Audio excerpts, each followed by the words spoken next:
प्रश्न 1. कोणतेही दोन वर्ग समीकरण लिहा. तर आता बघा, वर्ग समीकरणाचं सर्वसामान्य स्वरूप कसं असते? ax वर्ग bx प्लस c बरोबर 0. हे काय आहे? वर्ग समीकरणाचं सर्वसामान्य स्वरूप. तर इथे पहिले वर्गाचं पद असते, मग एक्सचं पद असते, मग स्थिर पद असते आणि उजवीकडे 0. आणि वर्ग समीकरण कशाला म्हणतात? जिथे चलाचा घातांक 2 असलेलं पद असते आणि सर्वोच्च असते त्याला आपण वर्ग समीकरण म्हणतो. आणि ए बी सी हे त्याचे काय आहे? सहगुणक आहे.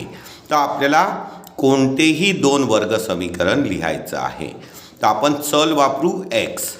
तर आता सहगुणकमध्ये 4x वर्ग plus 3x plus 2 is equal to 0 हे एक लिहून घेतलं.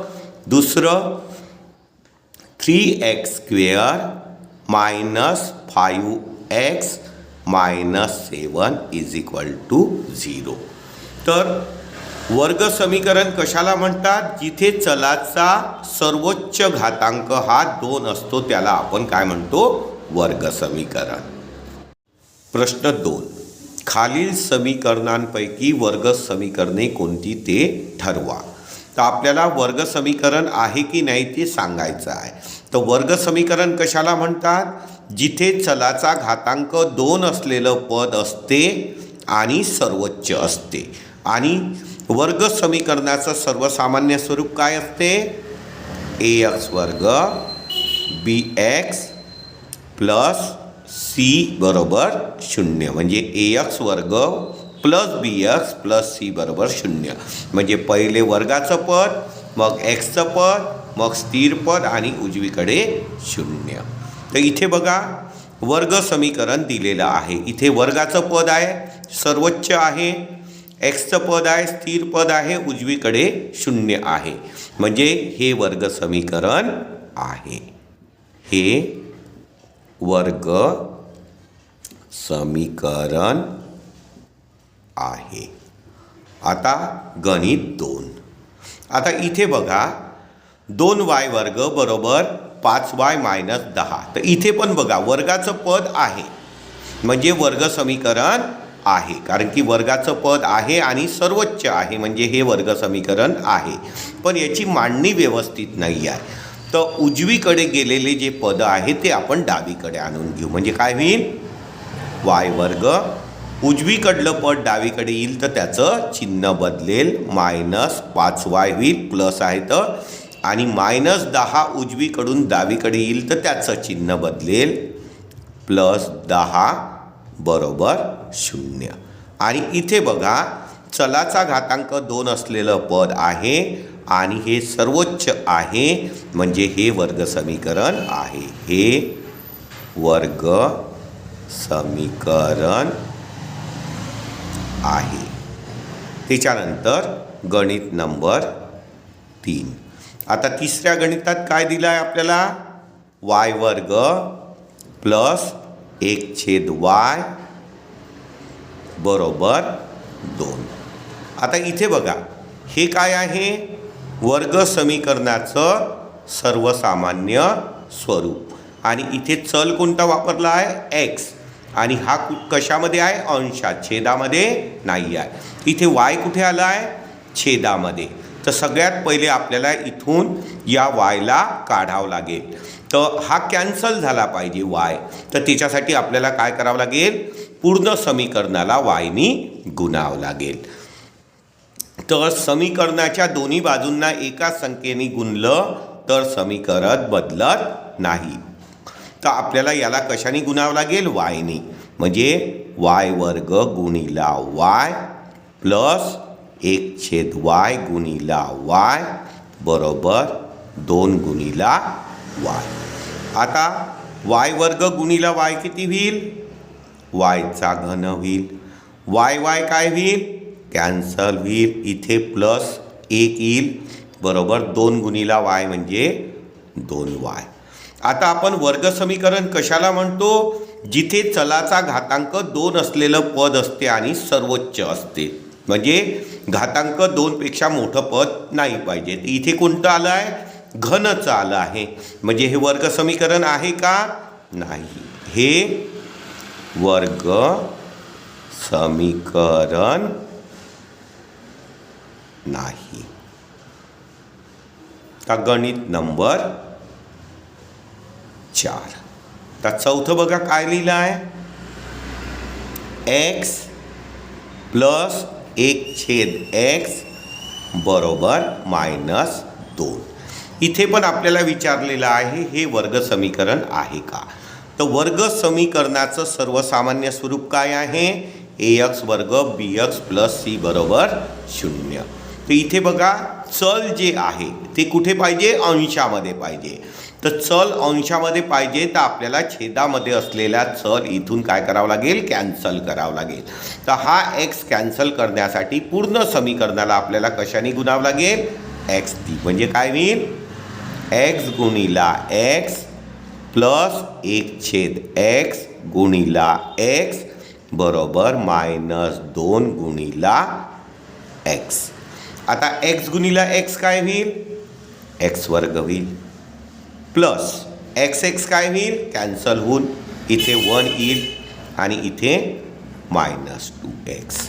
आता बघा इथे वर्गाचं पद आहे म्हणजे वर्ग समीकरण आहे. तर याची मांडणी व्यवस्थित करण्यासाठी -2x कुठे गेला आहे? उजवीकडे. त्याला आपण डावीकडे घेऊन येऊ आणि त्याची प्लेस कोणती आहे? मधली. त्याची जागा आहे मधली. कारण की पहिले वर्गाचं पद पाहिजे, मग xचं पद पाहिजे, मग स्थिर पद आणि उजवीकडे 0.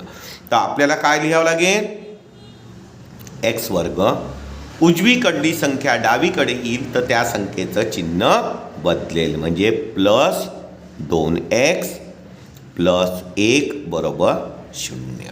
तर इथे बघा चलाचा घातांक 2 असलेलं पद आहे आणि ते सर्वोच्च आहे. म्हणजे हे वर्ग समीकरण आहे. हे वर्ग समीकरण आहे.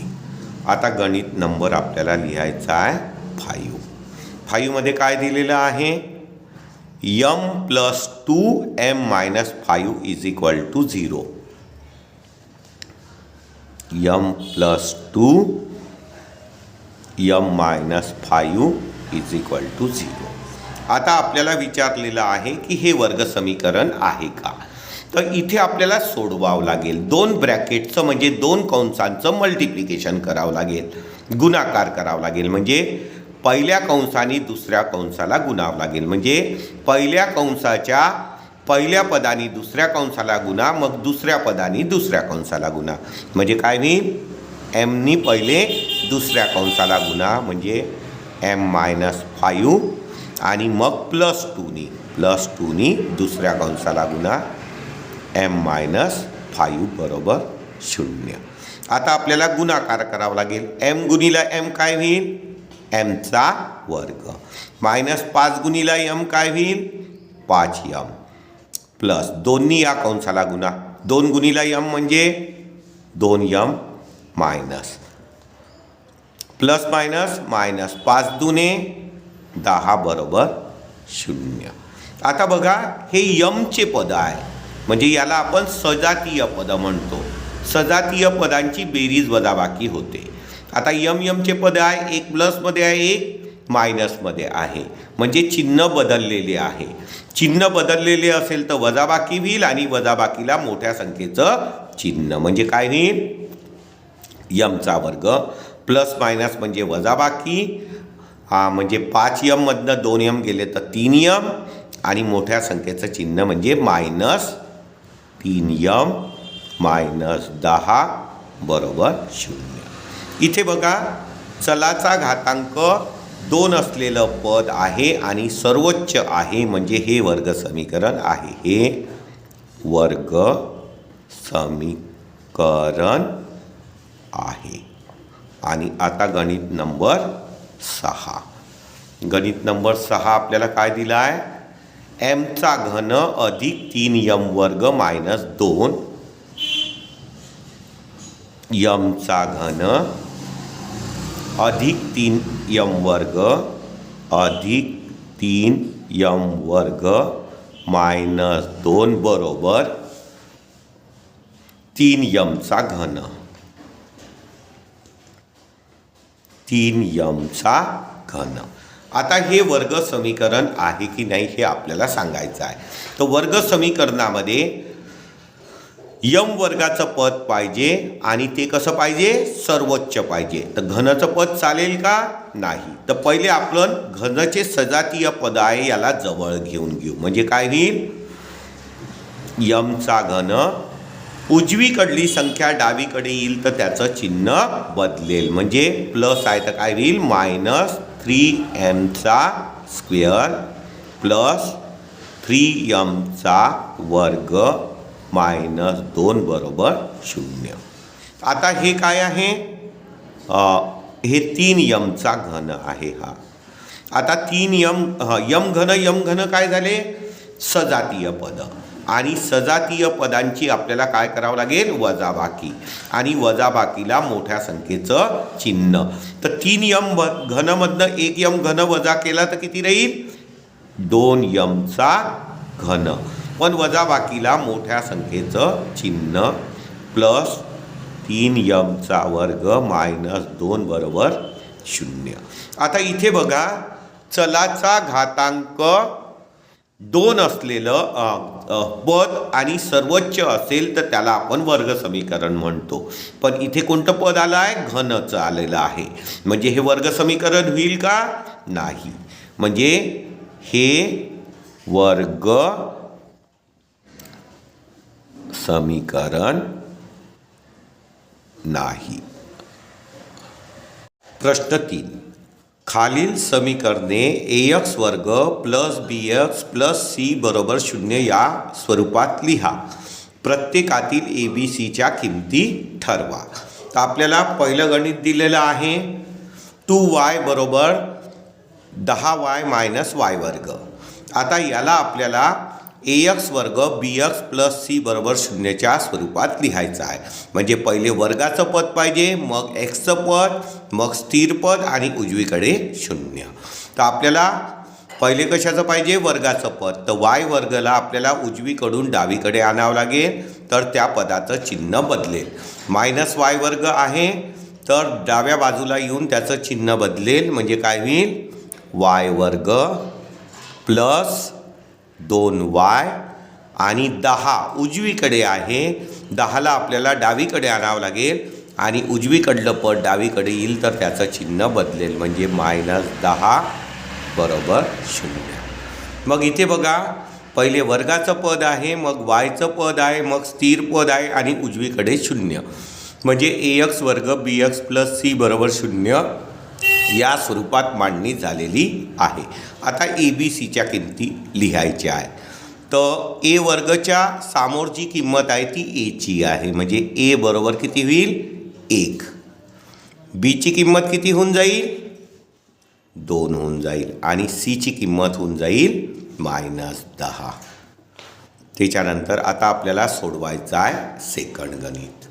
आता इथे लिहिलं आहे x मायनस 1चा वर्ग बरोबर 2x प्लस 3. तर इथे आपल्याला a मायनस बीच्या वर्गाच्या सूत्राने सोडवावं लागेल. तर a मायनस बीचा वर्ग काय आहे, a मायनस बीचा वर्गाचं सूत्र आहे aचा वर्ग मायनस 2ab प्लस बीचा वर्ग. या सूत्राने आपल्याला त्याचा विस्तार करावा लागेल. म्हणजे पहिल्या पदाचा वर्ग मायनस 2 गुणिला दोन्ही पदांचा गुणाकार अधिक दुसऱ्या पदाचा वर्ग. इथे पहिले सूत्राने विस्तार करावा लागेल. म्हणजे पहिल्या पदाचा वर्ग मायनस 2 गुणिला दोन्ही पदांचा गुणाकार म्हणजे x गुणिला 1 अधिक दुसऱ्या पदाचा वर्ग बरोबर 2x प्लस 3. 2x plus 3. आता बघा इथे काय होईल, x वर्ग मायनस 1b म्हणजे इथे 2x होईल. 1चा वर्ग 1 बरोबर 2x प्लस 3. आता काय करावं लागेल, सजातीय पद जवळ आणावं लागेल. एक्सच्या जवळ एक्सचं पद आणि संख्येच्या जवळ संख्या. म्हणजे काय होईल, एक्स वर्ग मायनस 2x आणि उजवीकडलं पद डावीकडे येईल तर त्याचं चिन्ह बदलेल. प्लस 2x आहे तर काय होऊन जाईल मायनस 2x प्लस 1 आणि 3 उजवीकडून डावीकडे येईल तर त्याचं चिन्ह बदलेल मायनस 3 इज इक्वल टू 0.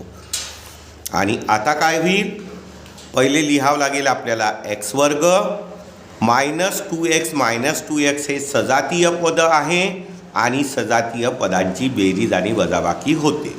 तर आता चिन्ह कसे आहे सारख्या चिन्हांची काय होते बेरीज होते. प्लस चिन्हांची बेरीज प्लसमध्ये मायनस चिन्हांची बेरीज मायनसमध्ये. तर मायनस 2x आणि मायनस 2x काय होईल मायनस 4x आणि इथे प्लस मायनस आहे प्लस मायनस आहे तर वजाबाकी होईल आणि वजाबाकीला मोठ्या संख्येचं चिन्ह. तर 1 आणि मायनस 3ची वजाबाकी किती होईल मायनस 2 बरोबर 0.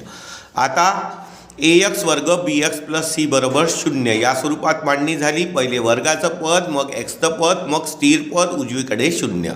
वर्गाचं पद एक्सचं पद स्थिर पद उजवीकडे 0. तर या स्वरूपात मांडणी झाली. आता ABCच्या किमती लिहायच्या आहे. तर ची किंमत किती होऊन जाईल एक्स वर्गच्या समोर किती लिहिला आहे 1. बीची किंमत किती होऊन जाईल मायनस 4 आणि सीची किंमत किती होऊन जाईल मायनस 2. त्याच्यानंतर आता गणित नंबर 3. आता तिसऱ्या गणितात काय लिहिलं आहे एक्स वर्ग प्लस 5x बरोबर मायनस कंसात 3 मायनस x. आता आपल्याला याला सोडवावं लागेल म्हणजे मायनस चिन्हाने कंसाला गुणावं लागेल.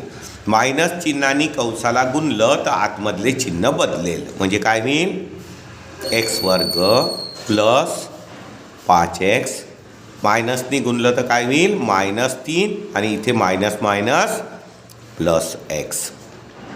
आणि आता आपल्याला काय करावं लागेल सजातीय पद जवळ घ्यावं लागेल म्हणजे एक्सच्या जवळ एक्सचं पद म्हणजे एक्स वर्ग प्लस 5x आणि एक्सला उजवीकडून डावीकडे आणलं तर त्याचं चिन्ह बदलेल म्हणजे मायनस x आणि मायनस 3ला पण उजवीकडून डावीकडे आणावं लागेल तर त्याचं पण चिन्ह बदलेल. तर मायनस 3 आहे तर प्लस 3 इज इक्वल टू 0.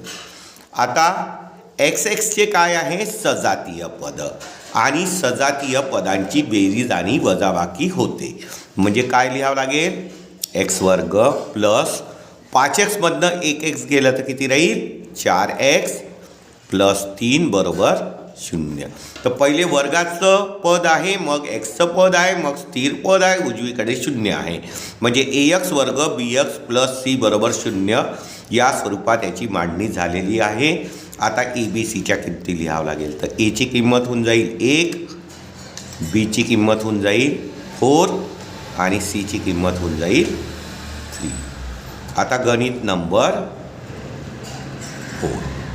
आता चौथ्या गणितामध्ये आपल्याला काय दिलं आहे 3m वर्ग बरोबर 2m वर्ग मायनस 9. 3m वर्ग बरोबर 2m वर्ग मायनस 9. आता याची पण मांडणी आपल्याला ax वर्ग bx प्लस c बरोबर 0 या स्वरूपात करायची आहे. तर आपल्याला काय करावं लागेल सजातीय पद जवळ आणावं लागेल म्हणजे वर्गाचं पद डावीकडे आणावं लागेल मायनस 9ला पण म्हणजे काय होईल 3mचा वर्ग आणि उजवीकडलं पद डावीकडे येईल तर त्याचं चिन्ह बदलेल मायनस 2mचा वर्ग आणि मायनस 9 उजवीकडून डावीकडे येईल तर त्याचं पण चिन्ह बदलेल प्लस 9 बरोबर 0. आता बघा m वर्ग हे कोणते पद झाले सजातीय पद आणि सजातीय पदांची काय होते वजाबाकी होते. तर 3m वर्गमधनं 2m वर्ग वजा केले तर किती होईल 1m वर्ग म्हणजे m वर्ग प्लस 9 बरोबर 0. तर आता बघा इथे वर्गाचं पद आहे मग mचं पद पाहिजे मग स्थिर पद आणि उजवीकडे 0. इथे मधलं म्हणजे mचं पद नाही आहे मग ते पद आपल्याला काय करावं लागेल सहगुणक 0 घेऊन लिहावं लागेल म्हणजे कसं लिहावं लागेल एम वर्ग प्लस 0m प्लस 9 बरोबर 0. आता बघा, वर्गाचं पद आहे, यमचं पद आहे, स्थिर पद आहे, उजवीकडे 0 आहे. म्हणजे ax वर्ग bx प्लस c बरोबर 0 या स्वरूपात मांडणी झालेली आहे. आता आपण ABCच्या किमती लिहून घेऊ. तर a ची किंमत होईल 1, b ची किंमत होईल 0 आणि c ची किंमत होऊन जाईल 9. आता गणित नंबर 5 साठी आपल्याला काय दिलेलं आहे? p कंसात 3 + 6p बरोबर -5. p कंसात 3 + 6 p कंसात 3 + 6p बरोबर -5. 3 आता आपल्याला 5व्या गणिताला सोडवावं लागेल. तर आता इथे काय करावं लागेल आपल्याला? पीनी कंसाला गुणावं लागेल. पीनी कंसाला गुणलं तर काय होईल? इथे होईल 3p प्लस पीनी 6pला गुणलं तर 6pचा वर्ग -5.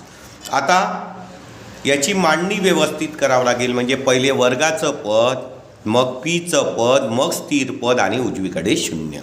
आता 6p वर्ग हे पहिले लिहावं लागेल. पण हे पद कुठे आहे? डावीकडे आहे. तर डावीकडलं पद डावीकडे लिहिताना चिन्ह बदलत नाही. चिन्ह कधी बदलते? जेव्हा उजवीकडलं पद डावीकडे येते तेव्हा.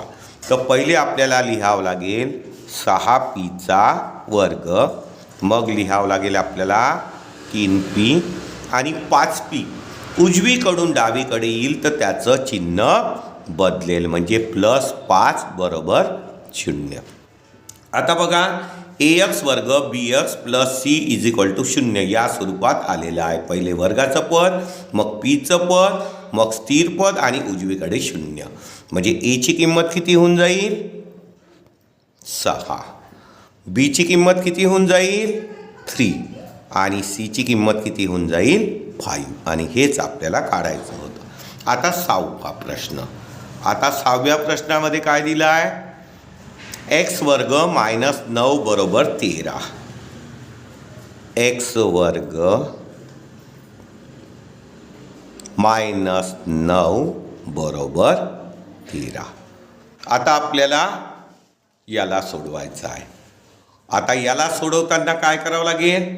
वर्गाचं पद आहे आणि स्थिर पद आहे, एक्सचं पद नाही आहे. तर सगळ्यात पहिले आपण उजवीकडे 0 करून घेऊ. त्याच्यासाठी 13ला आपल्याला डावीकडे आणावं लागेल. उजवीकडली संख्या डावीकडे येईल तर त्याचं चिन्ह बदलेल. म्हणजे काय होईल? x वर्ग -9 उजवीकडली संख्या डावीकडे येईल तर त्याचं चिन्ह बदलेल -13 बरोबर 0. आता बघा, 9 आणि 13 काय आहे? संख्या आहे, सजातीय पद आहे. म्हणजे याची काय होईल? बेरीज वजाबाकी. तर चिन्ह कसे आहे? सारखे. सारख्या चिन्हांची काय होते? बेरीज. प्लस चिन्हांची बेरीज प्लसमध्ये आणि मायनस चिन्हांची बेरीज मायनसमध्ये. तर -9 आणि -13 किती होईल? -22. म्हणजे x वर्ग -9 आणि 13 किती होऊन जाईल? 22 बरोबर 0. आता बघा, इथे वर्गाचं पद आहे पण एक्सचं पद नाही आहे आणि स्थिर पद आहे. तर एक्सचं पद नाही आहे तर आपल्याला काय करावं लागेल? त्याचं सहगुणक 0 घेऊन लिहावं लागेल. म्हणजे कसं लिहावं लागेल? एक्सचा वर्ग प्लस 0x -22 बरोबर 0. ठीक आहे. तर आता बघा, आपल्याजवळ वर्गाचं पद आहे, एक्सचं पद आहे, स्थिर पद आहे आणि उजवीकडे 0 आहे. म्हणजे ax वर्ग bx प्लस c = 0 या स्वरूपात मांडणी झालेली आहे. आणि आता आपल्याला लिहायच्या आहे ABCच्या किमती. तर a ची किंमत किती होऊन जाईल? 1. b ची किंमत किती होऊन जाईल?